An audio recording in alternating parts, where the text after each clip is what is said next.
नमस्कार बच्चों, Hindi online class में एक बार मैं फिर आपका स्वागत करती हूँ। तो बच्चों, पिछली क्लास में हमने पाठ 9 मनुआ की चतुराई के बारे में पढ़ा और समझा। तो बच्चों, आज हम उसी पाठ के अभ्यास कार्य को हल करेंगे। ठीक है, तो चलिए शुरू करते हैं बच्चों।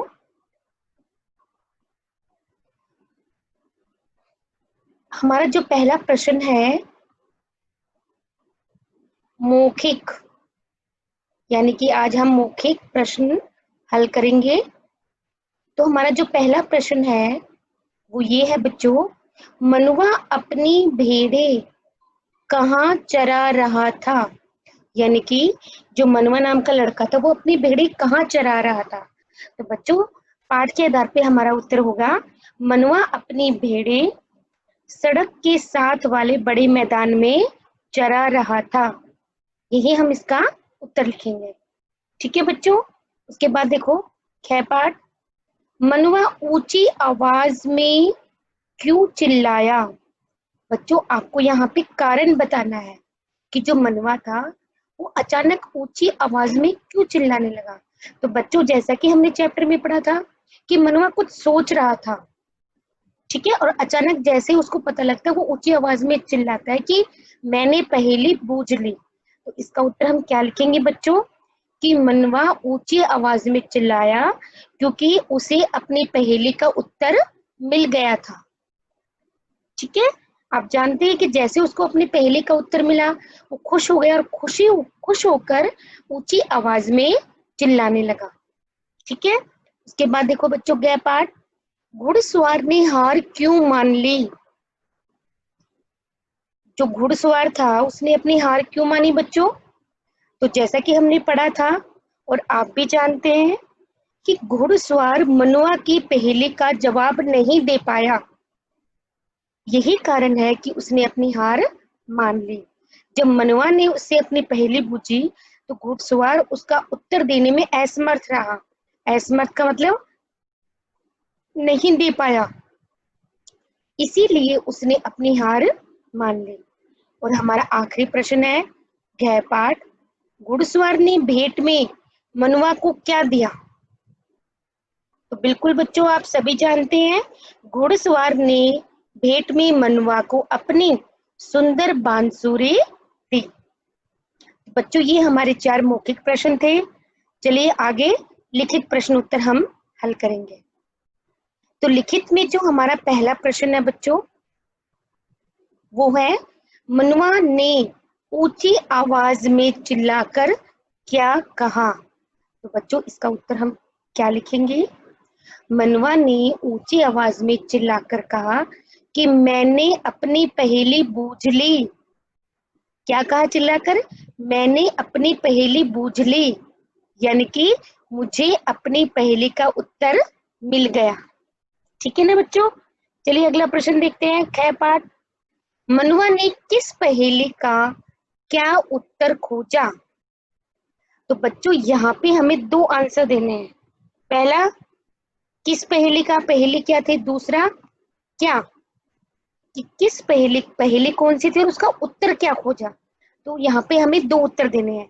तो सबसे पहले मनुआ की पहेली क्या थी, तो हम यहाँ पे क्या लिखेंगे, मनुआ ने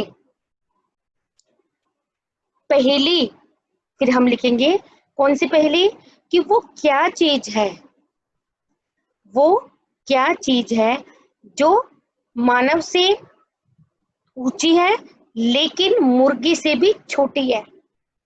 ये मनुआ की पहेली थी और इसका उत्तर क्या खोजा उसने, इसका उत्तर है फर की टोपी। ठीक है बच्चों, यानी कि हमने पहले पहेली बताई। क्या पहेली बताई हमने कि वो क्या चीज है जो आदमी से ऊंची भी है और मुर्गी से छोटी भी, और इसका उत्तर क्या है, फर की टोपी। ठीक है बच्चों, उसके बाद हमारा अगला प्रश्न देखो, घुड़सवार ने लड़के से कैसी भेड़ लाने के लिए कहा। यहाँ पे बच्चों हमें बताना है कि घुड़सवार ने भेड़ लाने के लिए क्या शर्त रखी। तो बिल्कुल बच्चों, चैप्टर में हमने पढ़ा था, क्या शर्त रखी? तो इसका उत्तर हम लिखेंगे कि घुड़सवार ने कहा कि भेड़ न सफेद हो, न काली, न भूरी और न ही धब्बों वाली हो, यानी चितकबरी, और वह किसी दूसरे रंग की भी नहीं होनी चाहिए। ऐसी भेड़ लाने के लिए घुड़सवार ने कहा। ठीक है ना बच्चों? कि उसने, उसके कहने का मतलब था ऐसी भेड़ होनी चाहिए जिसका कोई रंग ना हो। उसके बाद घैपाठ, घुड़सवार ने, जो घुड़सवार था, उसने मनवा को बांसुरी क्यों दी? तो बिल्कुल बच्चों, चैप्टर के आधार पे हम इसका उत्तर लिखेंगे कि घुड़सवार मनवा के सही जवाब सुनकर बहुत खुश हुआ और इसीलिए उसने मनवा को बांसुरी भेंट में दे दी। ठीक है बच्चों? उसके बाद हमारा आखिरी प्रश्न है कि लड़की में विशेष बात क्या थी? क्या खास बात थी बच्चे में? किसमें? मनवा में। तो बच्चों हम इसका उत्तर लिखेंगे कि मनवा, जो लड़का था मनवा, लड़के में, क्योंकि मनवा एक बहुत ही समझदार और बुद्धिमान लड़का था, वह हर जवाब को सोच समझकर देता था और यही उसे सबसे खास बात थी उसके अंदर।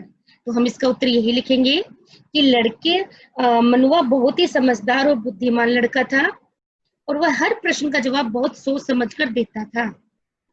ठीक है? तो यहाँ पे हमने लड़के की विशेष बात के बारे में लिखा।